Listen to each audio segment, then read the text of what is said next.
nunca mesmo eu havia deparado com algo que vi num livro de cálculo. Um ilustre professor, ensinando derivada para as crianças, colocou uma exclamação tal como jogador de xadrez. E no rodapé explicou: por favor, admire a beleza desta minha demonstração. Meus alunos, nessa época de engenharia, riram muito, mas é verdade. Hoje, quando adentro um museu, às vezes leva um susto, porque a obra talvez não seja, segundo o meu gosto, que não é o dos melhores, muito bonita. Mas quando eu consigo entendê-la, eu vejo que interessante. Ela suscita o meu pensamento, me faz abstrair daquele objeto que eu estou vendo, e essa abstração é um caminho com que o cientista constrói, por exemplo, quase toda a matemática, quase toda a biologia, quase toda a física. Não é interessante isso?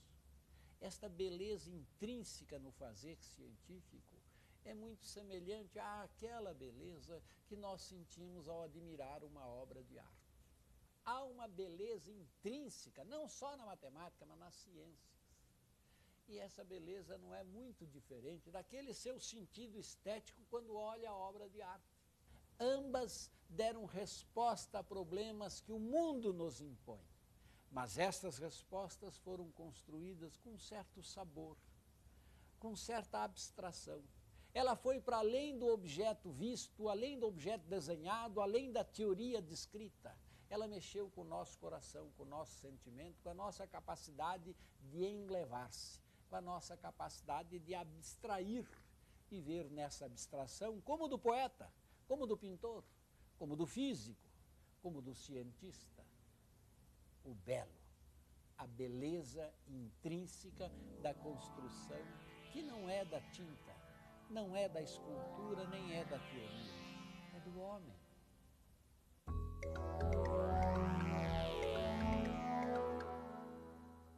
Por que uma obra de arte agrada as pessoas? Toda obra de arte que agrada as pessoas é bela? Tem que ser bela? O que é o belo? A beleza nem sempre é a forma mais eficiente de atingir o público. Se durante séculos as artes estiveram diretamente ligadas à possibilidade de revelar ao mundo algo de belo, nas artes de hoje, o que importa para o artista é impulsionar o observador a refletir e imaginar. A obra de arte deve despertar o desejo da compreensão de quem vê.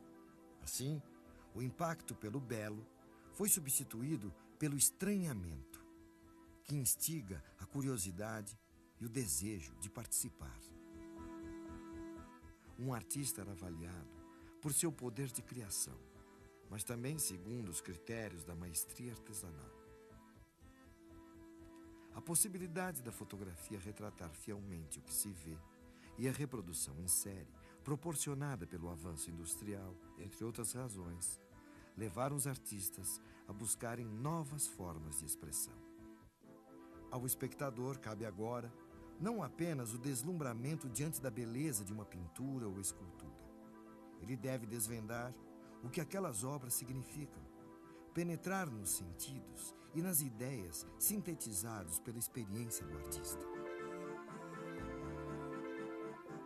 Coisas que eram aparentemente belas, com o tempo se tornaram descartáveis, e coisas que eram extremamente repulsivas também passaram até a ser parâmetros de beleza. Então, o belo com certeza é alguma coisa a ser discutida, ele não é uma coisa eterna.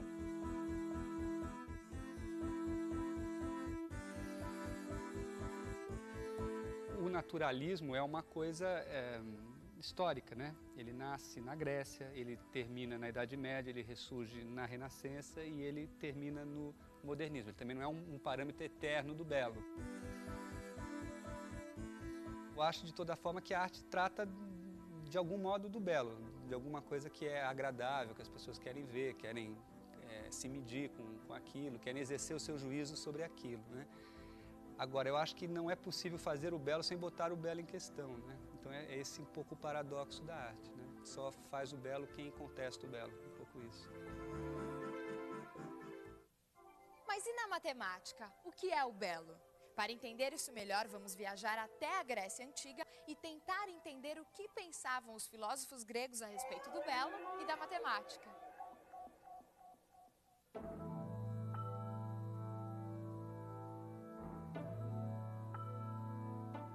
Estes templos foram construídos pelos gregos em homenagem aos deuses. Foi dos gregos que herdamos a visão de um mundo dividido em superior e inferior. O mundo dos deuses acima, imutável, e a vida terrena, temporal, que nós vivemos. Sendo que esta vida terrena era apenas um reflexo, uma imagem projetada do mundo superior desses deuses, homenageados através dessas construções. Platão chamou esse mundo superior de mundo das ideias. Ideias que se encontram no nosso pensamento, na nossa razão. É o mundo da eternidade. Tudo que existe fora do mundo das ideias é temporal. Existe e deixará de existir. Não são coisas eternas, mas passageiras. E só existem porque são cópias daquelas formas que estão no mundo superior. Uma das mais famosas histórias contadas por Platão no seu livro A República é o mito da caverna. Segundo esse mito, os homens são seres que vivem aprisionados em cavernas, de onde não podem enxergar o mundo. O que eles podem ver são apenas sombras projetadas nas paredes. Quem conseguisse se soltar das correntes que o aprisionava, poderia sair da caverna e enxergar a luz. Mas quando retornasse, seria morto pelos que ficaram, que o julgariam loucos de afirmar que a realidade não estava naquelas sombras, e sim do lado de fora da caverna. Soltar-se das correntes só é possível através do desenvolvimento da sabedoria, da razão, da consciência que os homens devem buscar. Mas o que ele desde já avisava para os que se aventurassem é que essa pessoa poderia correr risco de vida, poderia morrer assassinada por aqueles que insistiam em viver num mundo sem razão, que preferiam olhar para suas sombras e acreditar que elas eram a realidade. Esse sábio condenado à morte por mostrar o caminho da sabedoria era Sócrates, mestre de Platão, que andou pelas ruas de Atenas propondo aos homens: conhece-te a ti mesmo, até ser condenado à morte por isso. Mas você deve estar se perguntando, o que tudo isso tem a ver com arte e matemática? Eu explico. Para Platão havia duas possibilidades ao artista. Ou ele era um bom imitador das coisas da natureza, o que, na sua opinião, era inútil, pois a própria natureza era apenas uma cópia do mundo das ideias, ou o artista criava aparências enganosas e imperfeitas, o que afastaria o espectador ainda mais do mundo das ideias. Resumindo, para Platão, o artista estava incapacitado com os instrumentos que tinha de revelar algo do mundo das ideias. Se mesmo diante de grandes artistas gregos, como Fídias, Platão não acreditava nas possibilidades de elevação da consciência através da arte, a quem restaria essa missão? Essa missão ficou restrita aos filósofos, pois enquanto o produto final do trabalho do artista é a imagem, para o filósofo a palavra é apenas o primeiro passo em busca do conhecimento. Mas e a matemática? Aí é que está. Sabe quem foi considerado o primeiro filósofo da história? Foi Pitágoras, que hoje, em geral, conhecemos apenas como matemático. Foi Pitágoras quem primeiro observou a ordem das coisas no mundo e propôs que o caminho mais valioso para o homem era o amor à sabedoria. Foi ele quem criou o termo filósofo, aquele que ama a sabedoria, o conhecimento. E ele não se ocupou apenas dos números, como muitos acreditam hoje. O pitagorismo era um movimento não só intelectual, mas religioso, moral e político. Ele fundou uma ordem com um rígido código de conduta e com uma notável característica: a confiança no estudo da matemática e da filosofia como base moral para orientar o comportamento dos homens. A seita pitagórica sobreviveu por mais de 500 anos de forma secreta e fechada e foi extremamente combatida em sua época, mais por ser secreta do que propriamente por suas ideias. Pouco se sabe sobre os ensinamentos transmitidos aos iniciados, afinal, eram ensinamentos secretos. Tudo o que se sabe sobre o pitagorismo são suas primeiras lições, que eram utilizadas para encantar e converter os cidadãos gregos. São demonstrações da ordem que existe por trás da natureza das coisas. Conhecê-las poderia levar o indivíduo à elevação espiritual. Tudo que existe, do mais simples átomo às mais complexas galáxias, obedece a determinadas leis, padrões, que se combinam, se repetem e podem ser percebidos e comprovados pela matemática. Era mais ou menos isso que Pitágoras revelava aos seus discípulos. A mais famosa demonstração pitagórica é o teorema que hoje recebe o seu nome. Quer ver?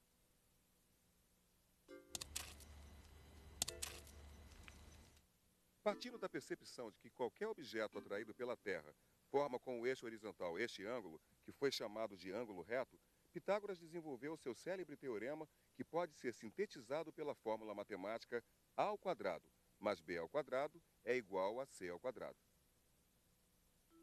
Pitágoras percebeu que a área formada pelo quadrado da lateral oposta ao ângulo reto era igual à soma dos dois quadrados formados pelos outros dois lados do triângulo.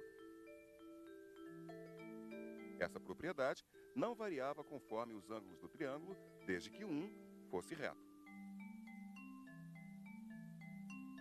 A possibilidade de expressar essa e outras ideias através da linguagem matemática é que o levou a afirmar que na natureza tudo é número.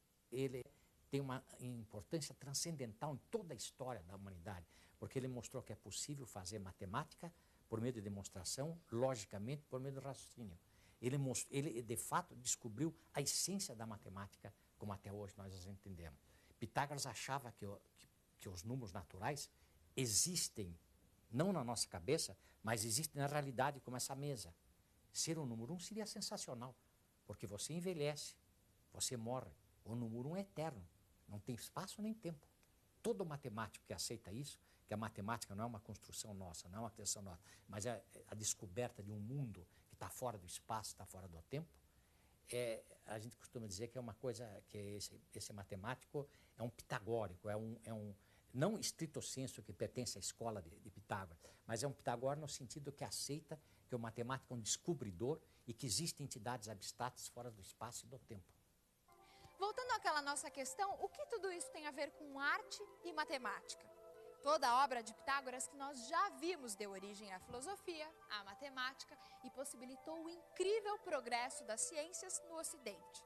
Nada disso teria acontecido se o mesmo não atentasse para a incrível beleza que há nas demonstrações de ordem no mundo e da possibilidade de, por trás dessa ordem, existir os números, como uma linguagem universal e atemporal, como uma espécie de fundamento daquele mundo das ideias, eterno e imutável. Eu diria que a matemática é a busca de certas estruturas e de suas propriedades, estruturas essas que você pode chamar de formas.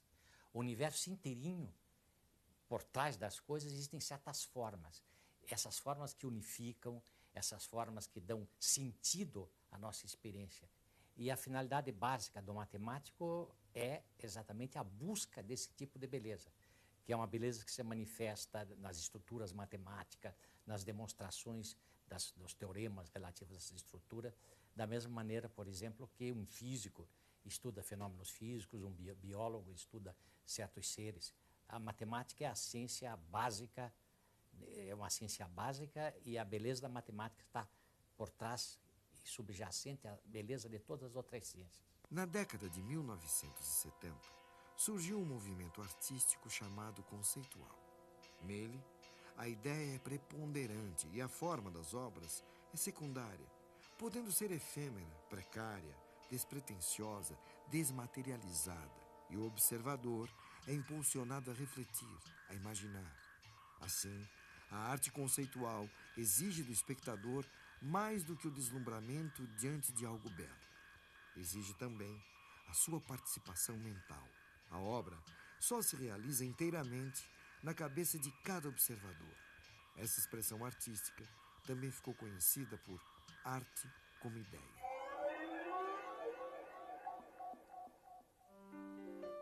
As origens desse movimento remontam à época do Renascimento, quando Leonardo da Vinci expôs sua visão a respeito das artes.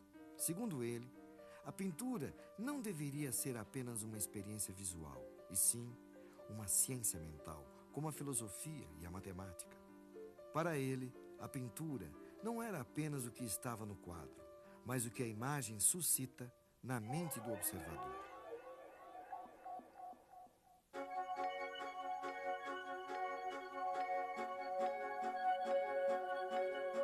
Apesar da enorme distância no tempo e diferenças de mentalidade, formação e contexto histórico, é possível descobrir muitas afinidades entre Marcel Duchamp e Leonardo da Vinci. Ambos eram profundamente interessados em sistemas matemáticos, em fenômenos ópticos, na ciência da perspectiva, em mecanismos rotatórios, no uso do acaso como um apoio para a imaginação e na utilização de novas tecnologias. Acima de tudo, acreditavam que a arte não deveria ser apenas uma experiência visual ou retinal, e sim una cosa mentale. Leonardo tinha o desejo de dar à pintura o status de uma produção intelectual, uma poesia, e equiparar o artista ao profissional liberal ou ao poeta. Duchamp, em 1912, confessou sua ambição de colocar a pintura outra vez a serviço da mente. E por isso, logo deixou a pintura, pois estava interessado em ideias, não apenas em produtos visuais. Sua obra constituiu não só um gesto de desafio, mas também uma aventura em terreno inexplorado.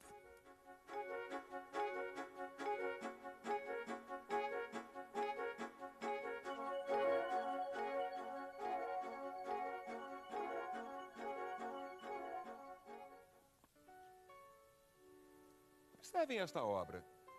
Se é quase impossível dizer que ela é bela, é inegável que não há como se manter indiferente a ela. Mas o que Duchamp quis, de fato, ao colocar este mictório no museu? Entre outras coisas, quis fazer uma obra que se realizasse na mente do espectador. A presença de um mictório em um museu já é por si só desconcertante. Agora observem o nome da obra: Fonte.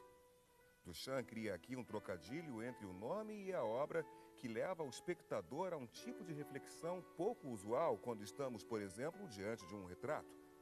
Não há dúvida que esse mictório dentro de um museu, intitulado Fonte, leva nossa mente a buscar uma solução para um enigma. É sem dúvida uma coisa mental. Se por si só esse objeto não é belo, a solução do enigma certamente o é.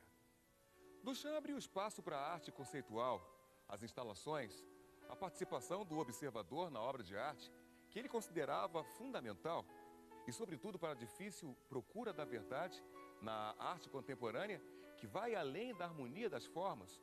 A sua lição é a do desconforto, do inútil, do gratuito, do desconcertante, afastando-se de todas as formas da fruição lírica tradicional, como nos trabalhos de seu contemporâneo, o músico John Cage.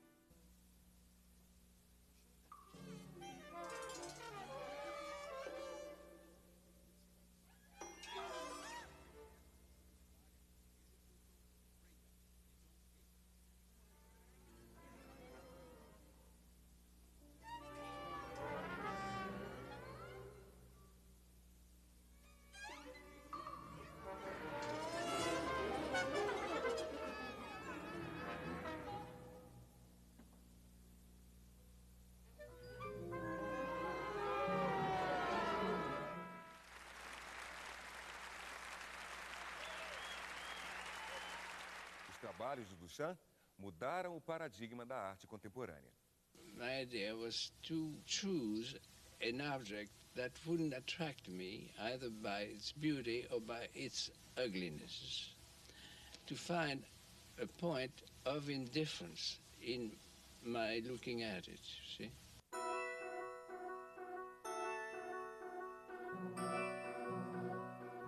Aqui a gente começa o nosso chamado ritual da rampa. É um jogo que se estabelece de leituras do próprio Mach como uma obra de arte. Então aqui a gente instiga o grupo ou o visitante a perceber um jogo de relações que acontece com a sua movimentação ao longo dessa rampa. O próprio Mach como obra de arte é interessante porque ele é uma escultura cuja forma destoa de todas as outras construções, que são as construções do nosso mundo cotidiano, nosso mundo real. Então esse museu tem a forma simbólica do museu da obra de arte, talvez de uma certa forma futurista. Então aqui a gente vai subindo e a gente traz as pessoas a perceberem essa movimentação quase que mútua entre eu me mover e o Pão de Açúcar. Quem está se movendo? Sou eu que estou me movendo ou o Pão de Açúcar que se move? Quem é que se move? É o Sol ou o planeta Terra? Até hoje a gente fala que o Sol se põe. Essa subida da rampa também serve para a gente perceber a relação entre o belo cultural e o belo natural. Qual é o papel desse artista na sociedade hoje? É criar situações de experiência com o corpo, em que provoquem uma releitura móvel do mundo. Em cada ponto que eu estou, eu leio o mundo de uma forma diferente. E a genialidade dessa espiral que a gente está subindo é que antes de você entrar no círculo do museu, você é provocado, é impelido a ver todo um círculo maior da Baía de Guanabara. A atitude do espectador, então, provocada por esse ritual, é a necessidade de mobilidade. Ninguém tem dúvida que um dos apelos da arte é a estética. Mas a própria arte, você viu, evoluiu. Antes a estética era do objeto, nós admirávamos a beleza. Hoje você entra num museu e tem uma obra estranhíssima, às vezes até eu diria, desculpe a meu atrevimento, feia. E você admira-se com aquilo, mas quando você entende, vê que aquilo suscita o seu pensamento. Excita a sua ideia para uma abstração nova. Não é a beleza do ver, é a beleza do sentir, é a beleza do abstrair. E isto a ciência faz quase que da mesma forma que a arte. Essa nossa série foram 13 programas buscando mostrar para você isso. Há uma beleza intrínseca, não só na matemática, mas nas ciências. E essa beleza não é muito diferente daquele seu sentido estético quando olha a obra de arte. Seria um atrevimento alguém dizer assim, nossa, eles fizeram um programa sobre arte. Não é uma história da arte, falta muito para sê-lo. Ah, então é sobre história da matemática. Igualmente, não. O que fizemos foi, ao longo de 13 programas, tentar mostrar a você que ao observar o mundo você faz muito de arte e muito de matemática. Que a matemática não está confinada naqueles padrões dos livros didáticos, tampouco a arte está confinada nos livros de história da arte. A arte e a matemática são manifestações do homem, do cientista, do artista e do homem comum. É o seu jeito de ler a natureza. Havia um filósofo que dizia, homem algum atravessa 2 vezes o mesmo rio. Quando ele pular o rio, pela segunda vez as águas serão outras. Um outro filósofo disse, e o homem também será outro. Pois bem, quando se atravessar este grande rio chamado a sua vida, você vai lembrar-se que um dia você mergulhou de uma ponte chamada arte e matemática. E olhará o mundo de outra forma. Até breve.